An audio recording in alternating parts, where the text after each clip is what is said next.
英語聞き流し10分間、名作リスニング。英語テキストと MP3 ダウンロード、その他の物語は、ホームページよりご利用いただけます。88thpp.com 88thpp.com She had never seen such fireworks before. Great suns spurted fire about, splendid fireflies flew into the blue air, and everything was reflected in the clear, calm sea beneath. The ship itself was so brightly illuminated that all the people, and even the smallest rope, could be distinctly seen. How handsome the young prince looked, as he pressed the hands of all his guests and smiled at them, while the music resounded through the clear night air. It was very late, yet the little mermaid could not take her eyes from the ship or from the beautiful prince. The colored lanterns had been extinguished, no more rockets rose in the air, and the cannon had ceased firing, but the sea became restless, and a moaning, grumbling sound could be heard beneath the waves. Still the little mermaid remained by the cabin window, rocking up and down on the water, so that she could look within. After a while the sails were quickly set, and the ship went on her way. But soon the waves rose higher, heavy clouds darkened the sky, and lightning appeared in the distance. A dreadful storm was approaching.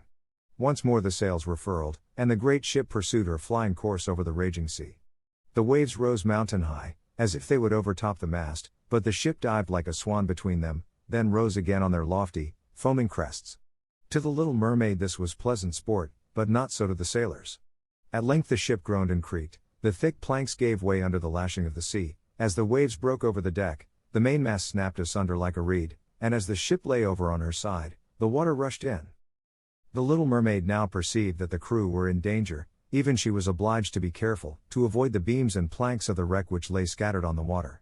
At one moment it was pitch dark so that she could not see a single object, but when a flash of lightning came it revealed the whole scene. She could see every one who had been on board except the prince. When the ship parted, she had seen him sink into the deep waves, and she was glad, for she thought he would now be with her. Then she remembered that human beings could not live in the water, so that when he got down to her father's palace he would certainly be quite dead. No, he must not die. So she swam about among the beams and planks which strewed the surface of the sea, forgetting that they could crush her to pieces. Diving deep under the dark waters, rising and falling with the waves, she at length managed to reach the young prince, who was fast losing the power to swim in that stormy sea. His limbs were failing him, his beautiful eyes were closed, and he would have died had not the little mermaid come to his assistance. She held his head above the water and let the waves carry them where they would. In the morning the storm had ceased, but of the ship not a single fragment could be seen. The sun came up red and shining out of the water, and its beams brought back the hue of health to the prince's cheeks, but his eyes remained closed. The mermaid kissed his high, smooth forehead and stroked back his wet hair. He seemed to her like the marble statue in her little garden, so she kissed him again and wished that he might live. Presently they came in sight of land, and she saw lofty blue mountains on which the white snow rested as if a flock of swans were lying upon them. Beautiful green forests were near the shore, and close by stood a large building, whether a church or a convent she could not tell. Orange and citron trees grew in the garden, and before the door stood lofty palms. The sea here formed a little bay, in which the water lay quiet and still but very deep. She swam with the handsome prince to the beach, which was covered with fine white sand, and there she laid him in the warm sunshine, taking care to raise his head higher than his body. Then bells sounded in the large white building, and some young girls came into the garden. The little mermaid swam out farther from the shore and hid herself among some high rocks that rose out of the water. Covering her head and neck with the foam of the sea, she watched there to see what would become of the poor prince. It was not long before she saw a young girl approach the spot where the prince lay. She seemed frightened at first, but only for a moment, then she brought a number of people, and the mermaid saw that the prince came to life again and smiled upon those who stood about him.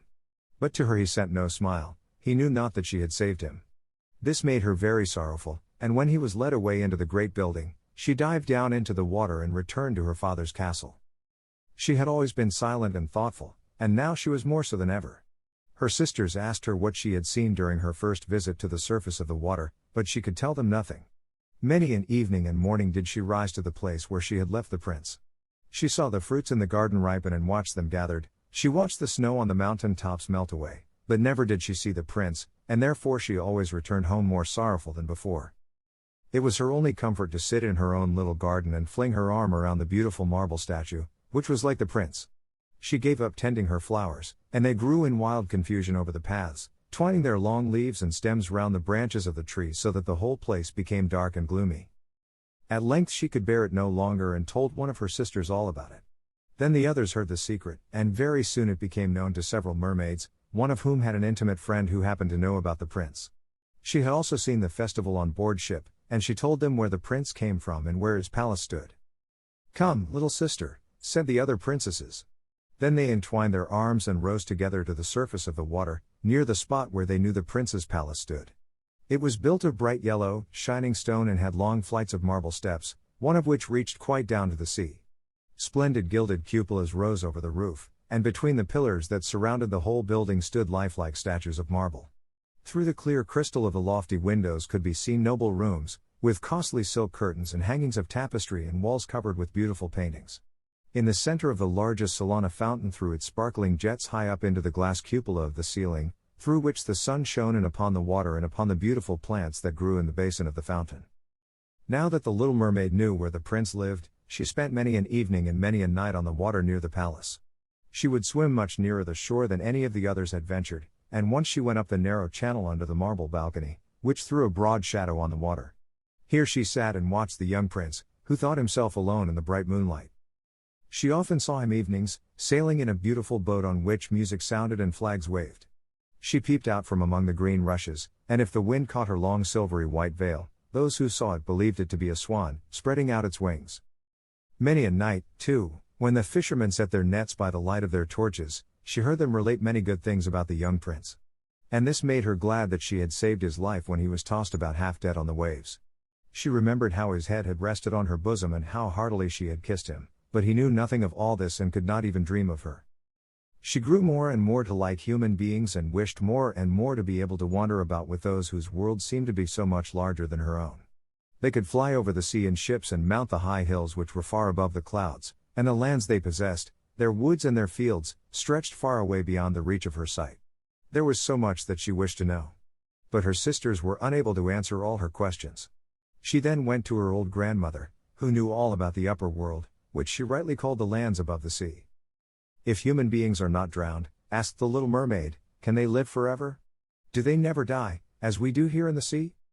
"Yes," replied the old lady, "they must also die, and their term of life is even shorter than ours. We sometimes live for 300 years, but when we cease to exist here, we become only foam on the surface of the water and have not even a grave among those we love. We have not immortal souls, we shall never live again, like the green seaweed when once it has been cut off, we can never flourish more. Human beings, on the contrary, have souls which live forever, even after the body has been turned to dust. They rise up through the clear, pure air, beyond the glittering stars. As we rise out of the water and behold all the land of the earth, so do they rise to unknown and glorious regions which we shall never see." "Why have not we immortal souls?" asked the little mermaid, mournfully. "I would gladly give all the hundreds of years that I have to live, to be a human being only for one day and to have the hope of knowing the happiness of that glorious world above the stars." "You must not think that," said the old woman. "We believe that we are much happier and much better off than human beings." "So I shall die," said the little mermaid, "and as the foam of the sea I shall be driven about, never again to hear the music of the waves or to see the pretty flowers or the red sun? Is there anything I can do to win an immortal soul?" "No," said the old woman, "unless a man should love you so much that you were more to him than his father or his mother, and if all his thoughts and all his love were fixed upon you, and the priest placed his right hand in yours, and he promised to be true to you here and hereafter, then his soul would glide into your body, and you would obtain a share in the future happiness of mankind. He would give to you a soul and retain his own as well, but this can never happen. Your fish's tail, which among us is considered so beautiful, on earth is thought to be quite ugly. They do not know any better, and they think it necessary, in order to be handsome, to have two stout props, which they call legs." Then the little mermaid sighed and looked sorrowfully at her fish's tail. "Let us be happy," said the old lady, "and dart and spring about during the 300 years that we have to live, which is really quite long enough. After that we can rest ourselves all the better. This evening we are going to have a court ball." It was one of those splendid sights which we can never see on earth. The walls and the ceiling of the large ballroom were of thick but transparent crystal. Many hundreds of colossal shells, some of a deep red, others of a grass green, with blue fire in them, stood in rows on each side. These lighted up the whole salon and shone through the walls so that the sea was also illuminated. Innumerable fishes, great and small, swam past the crystal walls. On some of them the scales glowed with a purple brilliance, and on others shone like silver and gold. Through the halls flowed a broad stream, and in it danced the merman and the mermaids to the music of their own sweet singing. No one on earth has such lovely voices as they, but the little mermaid sang more sweetly than all. The whole court applauded her with hands and tails, and for a moment her heart felt quite gay, for she knew she had the sweetest voice either on earth or in the sea. But soon she thought again of the world above her. She could not forget the charming prince, nor her sorrow that she had not an immortal soul like his. She crept away silently out of her father's palace, and while everything within was gladness and song, she sat in her own little garden, sorrowful and alone. Then she heard the bugle sounding through the water and thought, "He is certainly sailing above, he in whom my wishes center and in whose hands I should like to place the happiness of my life. I will venture all for him and win an immortal soul. While my sisters are dancing in my father's palace I will go to the sea witch, of whom I have always been so much afraid. She can give me counsel and help." 英語聞き流し10分間、名作リスニング。英語テキストと MP3 ダウンロード、その他の物語は、ホームページよりご利用いただけます。88thpp.com 88thpp.com